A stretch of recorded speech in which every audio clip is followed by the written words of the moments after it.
Hello and welcome to your BTV News Update for the week of May 3rd, 2021.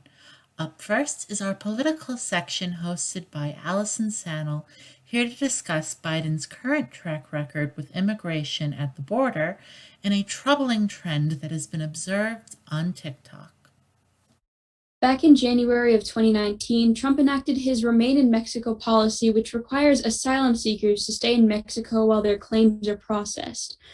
This policy leads to asylum seekers who are unable to work or send their children to school to fall into increasingly desperate situations. Asylum seekers were hoping that they would see some reform under President Biden, but so far Biden has not done much. Only about 1.5% of migrants who had to remain in Mexico were allowed to immigrate to the U.S. so far. As reform in immigration was one of Biden's biggest campaign promises, it's disheartening to see that not enough attention has been paid to this issue in particular. Last week on TikTok, bear with me, a trend popped up that Jewish creators had to explain was anti-Semitic. The trend involved using a face-stretching filter that seemed to mimic Jewish caricature features while singing to If I Were a Rich Man from the musical Fiddler on the Roof.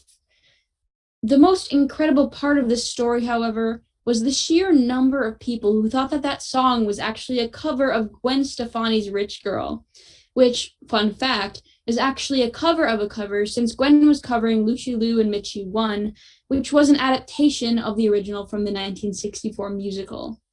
The whole situation brings to light some of the ingrained anti-Semitism in our culture. And just a reminder, please just listen to creators when they tell you a trend is offensive and avoid doing them. Intention doesn't matter if the result is disrespectful.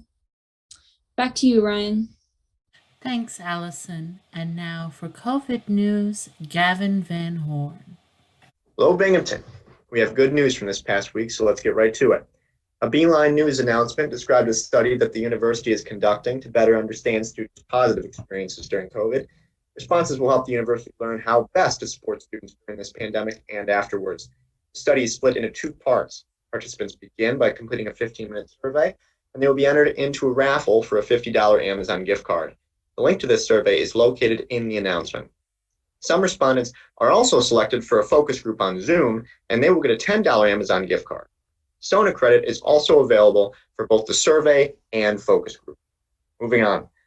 Another Beeline News announcement from April 28th reported that if you're fully vaccinated for COVID, you're eligible to be waived from quarantine if you're exposed to someone who is positive, but you remain asymptomatic.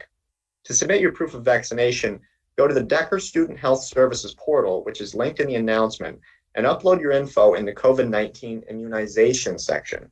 This is just one more reason for students to get fully vaccinated. In other news, on April 27th, multiple news outlets detailed the new CDC guidelines for mask wearing, which is the following. Anyone who has waited 14 days after being fully vaccinated for COVID no longer needs to wear masks while in small gatherings outdoors. Masks are still necessary in crowded outdoor venues like sports stadiums due to the risk of transmission and the unpredictable vaccination levels in crowds. The CDC also cautioned against being maskless in medium-sized gatherings. Although small, we should all be thankful for this step forward. As for the statistics, from April 24th to April 30th, Binghamton conducted 5,939 total on-campus tests, finding 22 on-campus positives and 2 off-campus positives for a total of 24. According to Governor Cuomo's news site, as of April 30th, more than 15 million total vaccines had been administered in New York State. More than 1.2 million doses had been administered over the past 7 days, for an average of around 171,000 doses per day. 46% of New Yorkers have gotten their first dose, and more than 33% have been fully vaccinated. In addition, as of April 30th, the United States had administered over 237 million vaccines, with over 43% of Americans having had their first dose and 30% being fully vaccinated. The U.S. has been averaging about 2.7 million vaccinations per day throughout the past week. Well, Binghamton, that's all we have for you on COVID. Things are clearly getting back to normalcy and our hard work is paying off. So be sure to tune in next week for more updates. This has been Gavin VanHorn from BTV News, providing you with your COVID update. Back to you, Ryan. Wonderful job, Gavin. And now for the weather, hosted by Sarah O'Shea. Hi, it's Sarah, and welcome to the weather. I'll be covering the weather from Monday the 3rd to Sunday the 9th, and these predictions are made on May 1st. It'll be warm but rainy all week. On Monday, there's a 50% chance of rain with the high of 71 degrees. Tuesday, May 4th, is Star Wars Day, and so may the 4th be with you. There may be showers early and then scattered thunderstorms in the afternoon. The high is 74 degrees. Wednesday, May 5th, is Cinco de Mayo. There's a 60% chance of occasional rain showers with the high of 60 degrees. On Thursday, there'll be intervals of cloud and sunshine with the high of 59 degrees. On Friday, it'll be cloudy with a few showers and a high of 55 degrees. On Saturday, there may be showers in the morning becoming more intermittent in the afternoon, and the high is 53 degrees. And finally, on Sunday, partly cloudy skies in the morning will give way to cloudy skies during the afternoon. There will be a high of 57 degrees.